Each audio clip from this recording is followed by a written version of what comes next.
Is this thing on? Hi, this is really? Oh, wait a minute, I need my prop. Here, hold that, please. I have a prop here. This would be, you give me your number, I'll give you my autograph. It sounds cheesy, but it works. What? It sounds cheesy. What do you mean?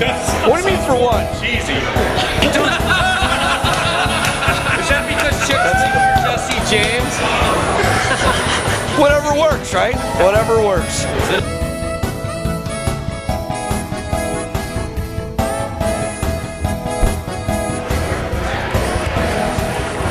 You know, I thought I'd get an interview with some of the hoodlums, and I completely waited until they started eating. Got another hoodlum here by the name of Studi, or David Baker, but we'll call him Studi. Your car is sick. It's killing me here. I mean, a different take on a traditional car. The shifter, that is just way out there. Did you stay awake at night thinking of that? Yeah, it took me quite a while to figure out what I wanted to do. Yeah. And everything I try and do, it's very atypical, kind of out of the ordinary. Just try and build stuff so that it's different. Right. Everything I look at is different, and I look at it from an artistic standpoint as well. Okay. So when I was building the shifter, I actually just had bought 5 sprockets or 6 sprockets. Yes. And chain, and I had no idea what I was going to go for, and then I just started cutting them up and I'm putting them together, and then it just came to be how it is. You know, I wrapped it around and made the grip-like shape. Sure. And a little welding, little tacking here and there. Yeah. And it's beautiful. It's a great design. Yeah, thank you. What goes on in that head of yours? Don't answer that. I have no idea. Listen, what do you do for a living? I'm a mechanical engineer. Oh, you are? Yes, and I actually just got out of college a year ago, but I've been a car enthusiast ever since I got my first car, which was a 71 GTX, and then I got into custom fabrication. I taught myself everything that I do, welding, fabrication, motors, anything that I actually do is self-trained, so Right. I'm very proud of that. And I'm always going out in the garage every day and just working and trying to learn. I love learning. I failed a lot, but I love learning. Yeah, when you get down, you pick yourself up, and that's how you learn. That's right. I went to ITM University. Okay. I taught myself. Yeah? Yeah, I just, but I'm very impressed, mechanical engineer. It's not funny, Tom. But very impressed. Where are you working right now? I'm at Bucyrus International. Okay. And picking up parts in the shop to bring home and work on your car? You better not. Right. All right, so you went to like a 4-wheel drive type thing. I mean, you got some killer suspension, all done well. Beefy, 4-wheel disc. Explain why you went with that. I wanted to have the modern technology. I wanted to be able to drive it here to the show, for example. You know, obviously have the safety aspect of having modern braking systems and everything like that. Right. So it was more or less just a combination of having the modern convenience and also having the you know, the rugged terrain with the old power. It's a very powerful look, and you did a great job. I'll tell you what, Studi, I appreciate it, talking to me very much. And this is one fart smeller. You see, that means smart feller backwards. Smart feller, fart smeller. Your car is sick. It's killing me.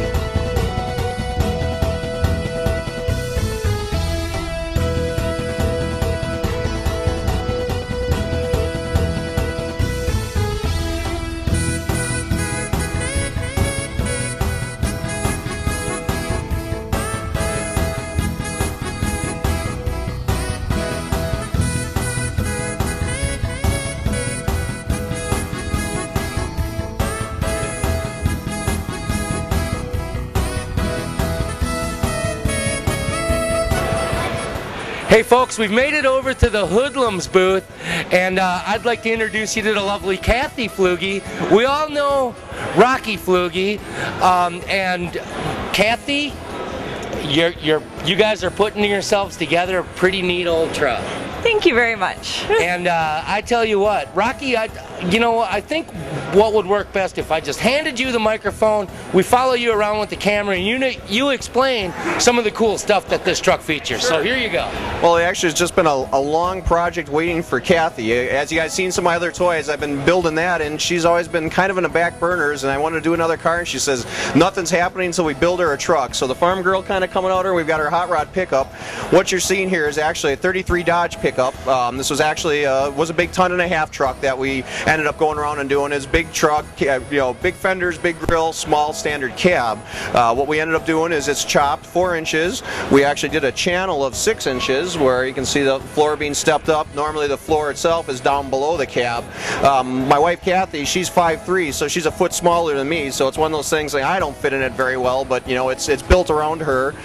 She's really dived into it. She's been around me for a bunch of years. She's a good car girl. I mean, taught her how to weld. She actually ended up welding the firewall up. She's went around and welded in the cowling vent. They started teaching her, and man, her welds are almost better than mine. I'm like, you're ready to go. So she did that. Doing the top shop is one of those things where I braced up the cab, marked it off, and it's kind of like having a baby. You got to cut your umbilical cord. So she was the one that ended up cutting all the posts. I taped it off. She cut that and helped me go around and piece it through. So it's definitely, this is going to be a girl's truck. Kind of the hot rod earner. She actually wanted it to go around, and I collect Chrysler Hemis. She wanted it Hemi and stick. I gave her the motor I was going to give her first was my motor from my very first car, my 55 DeSoto, which is a 291 Hemi, and gave it to her, and I said that's what we're going to use, and she complained and said I don't want the baby motor, and I'm like, wow, that was my first motor. It's kind of like kicking me into you-know-where, and so I said, all right, if you don't want the baby motor, we'll give you the 354. So this is a 354 Chrysler Hemi. It's actually kind of a fun thing. It was an industrial motor that was running on LP, so it's one of those things. It's super clean, good running motor. We've got the Vern Tardell double adapter, so that we've got 2 twos as far as running through on it. On the front, it's actually the original full-size truck 33 Dodge grill shell. I've got to shorten it up a little in the bottom. This is still definitely the work in progress, but actually with as wide as the motor is and as wide as the cab is, proportionately it kind of keeps everything in the shape. The headlights on it, what they actually are is those are 40 Packard headlights, and it took 4 of them to make up the 2 headlights. But normally they sit in the fenders and there's a recess where it actually would cut in, so what I did is took the 4 headlights, split it right down the middle, welded tops and tops together, and then actually went around, so now it's the big long bullet. We're going to kind of do on this thing, she wants a pin-up devil girl theme with it, so that's where you see a lot of the sweeps. We want to run into points. For nighttime driving, we swapped it over to the halogen headlight conversion on it. Front end's a 46 Ford front end that we took the original wishbones, flipped them upside down and actually bent them and drilled it and sleeved it. That's all been the handiwork of Tom Stein, Blacksmith Tom, which you guys will meet and see. I mean, he's got a crazy amount of hours in this thing. I mean, it's quite the work of art. When we first got into it, I said, Tom, I want to have a frame that sweeps up to the valve covers and comes down to point. And I said, I'd like to do some lightning holes in it. And he's like, okay, well, taking a lightning holes from start to finish crazy. It now has 48 holes, I believe, from front to back, which has all been drilled. Actually, dom tubing's been put in. It's been ground and finished. And of course, once he started getting into the lightning hole crazy, everything got it. The front cross member that's actually holding the front axle is drilled and turned into I-beam with lightning holes. The wishbones, we drilled them and sleeved them with lightning holes. The brackets for the trailing arms, lightning holes. The rear ladder bars, lightning holes. So it's kind of got a. One guy said, "Hey, pretty cheesy." It's kind of got a holy theme to it. But yeah, back to the cab. They said it's a 4.5-inch top chop on it. Inside, we actually took a 50 Pontiac dashboard. Tom should be a little partial to that. He's got a car at home that the rest of that dash could go with. We've got it narrowed up a bunch. We're gonna actually run around. Kathy was being a hot rodder. She wanted it stick. Everyone's like, man, why don't we go around and put an automatic? It'll give us a bunch of room. And she's complaining. She says hot rods can't be hot rods unless they're stick shifts. So we've got a stick in there. We've got a ECI pedal assembly, which actually takes and puts the hydraulic slave cylinder and the master cylinder right behind one another. So there's a little bit more room to run exhaust because everything's really super tight in there. Kind of a cool piece up front is actually that chrome-plated steering box. I was at Model A swap meet up north, and there was actually an old hot rod club, and I happened to glance down and see that box underneath there, and the guy was like, that's the steering box from the car we actually ran back in the day at the drag strip. He says, we don't have the car left anymore, but that's the one piece. So I thought, man, what's more fitting than take an old chromed up box and put it in a hot rod. So he was thrilled to death to see his piece was going to live on in a hot rod. Kind of running through, we did the Raider tri-rib slicks. We're running the Coker Firestones up front. In the back, we're running the Raider slicks as far as through. We're running a Mopar 8 3/4 Posi 390 that's actually running some ladder bars on it. We ended up kind of doing the ladder bars like the I-beam thing running through. Getting battery boxes, got some holes in it. Everything's got a little bit of holes with that pin-up devil girl theme. We took the bed And actually, Tom ended up rolling some tubing, and we've got it coming to points, which is going to kind of give us a little bit of that pointy, finny type thing. You know, this car, when we're done with it, is going to have a lot of that Devil Girl influence to it. And she's kind of picked her color. We've been going back and forth on that, and she wants it. It's going to be a satin pink pearl, kind of a lot like her nail polish she's got on today. And we're going to do the frame's going to actually be in silver. And I decided to have that brainy idea of let's go around, and I think I'm going to paint pink pearl in between all the holes on the frame. So that's going to kind of be a pain, but it'll be worth it. And like I said, it's one of those ones she wants to do a flaked roof in it, and we're going to kind of do that 60s metal flake vinyl thing inside. It's going to be a pink metal flake vinyl with kind of a black charcoal gray metal flake as far as running through. We're crossing our fingers, everything goes well. We're hoping to go around and actually have this truck hopefully next year at the World of Wheels coming in its own power and done. You know, we've been, you know, about maybe months ago, this was kind of a pile of parts that we actually gave Tom Simon. That's when he started in the frame. So it's nice to see a lot of bits and pieces around the shop that's been collecting some dust, finally turning into rolling work of art here. It's definitely, she's all happy. He's been like a kid in a candy store. Every time the UPS and FedEx guys are coming by, they're coming in going, hey, how much do you love me? And she's like, what are you bringing me for parts? What do we have? What do we have? So, yeah, so it's one of those things where I keep looking around going, all right, I want to do something. She's like, not till my truck's done. So, you know, Irish Rain, you're seeing, this is Kathy's baby, and, you know, she's looking to smoke some tires on this thing and rip up the highway here hopefully shortly.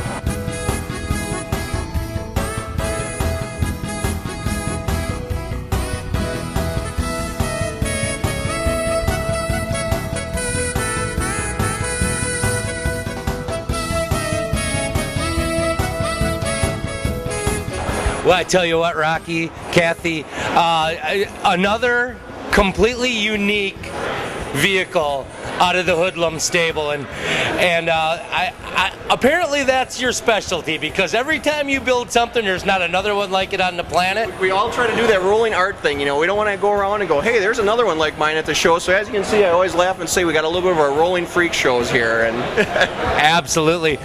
Thank you so much for bringing it to the show. Thank you. Congratulations, hon. Hey folks, I know you're no stranger to this particular guy. Tommy Syme, it's such a great Thanks, Willard. honor to be in your presence, man.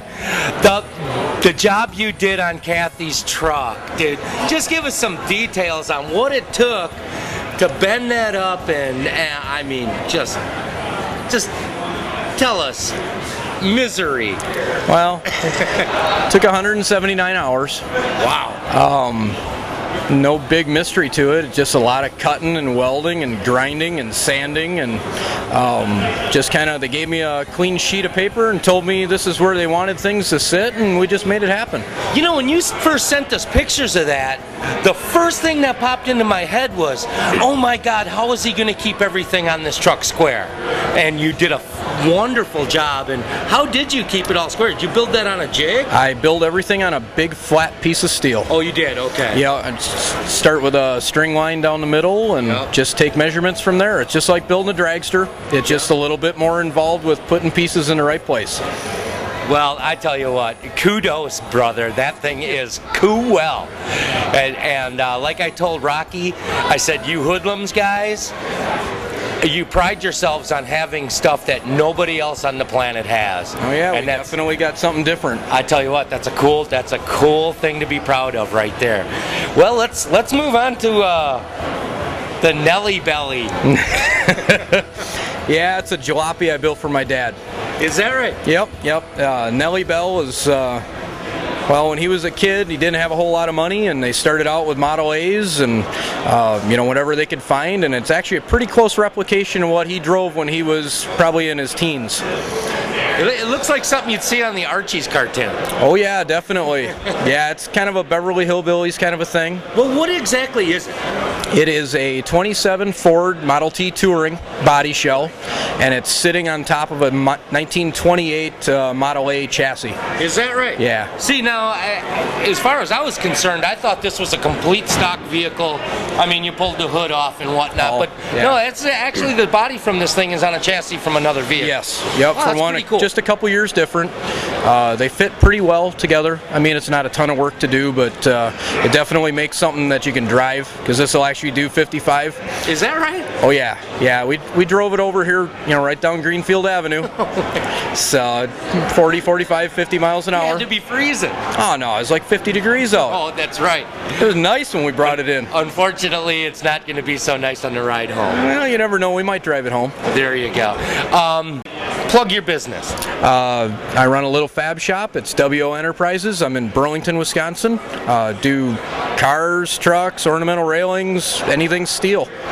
I was at a shop not too long ago, folks, and you were making some wrought iron stuff for a stairwell for someone, and it actually looked like a grapevine, and it was so cool, and he made it all out of iron. Yeah, organic stuff's my specialty. So, folks, if you specialty iron working and blacksmithing, Thom Syme is your guy.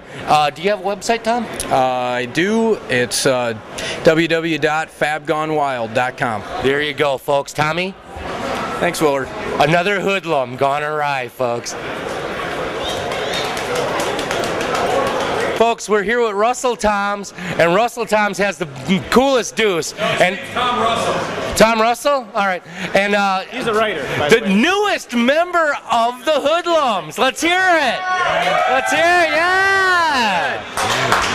And I tell you what, Russ, first of all, you got to tell me about this car, because at first I thought it was a Ford. All right, yeah, we're talking Chevy here. Yeah, and tell us some of the things that happened to this car. It looks like it's channeled as well. Yep, it's a 32 Chevy, 5-window coupe. It's channeled 4 inches and it's chopped 5 inches. It's chopped 5 inches. Yep. Now, was any sectioning done on this car? Or? No sectioning. No Nope. sectioning. Nope.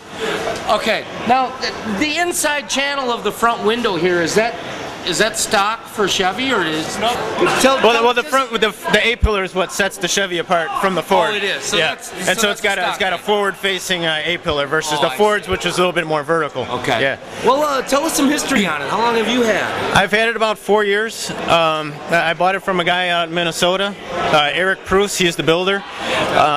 In fact, he's starting a 32 Chevy sedan for me at the moment. So yeah, it's kind of an addiction. You just can't stop. But what got you started in the whole hot rodding thing? I don't know if he's still here, but that guy over there. Who's it? That's my dad. That's your dad? Hey, Dad!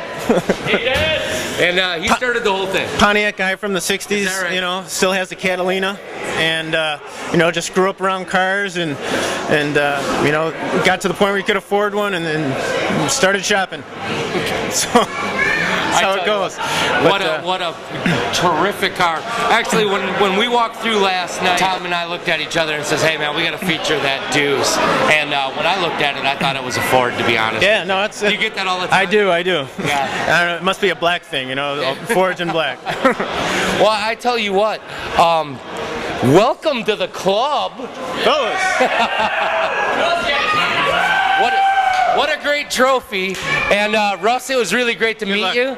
And they call him Gilligan, by the way, folks. Look at this right here.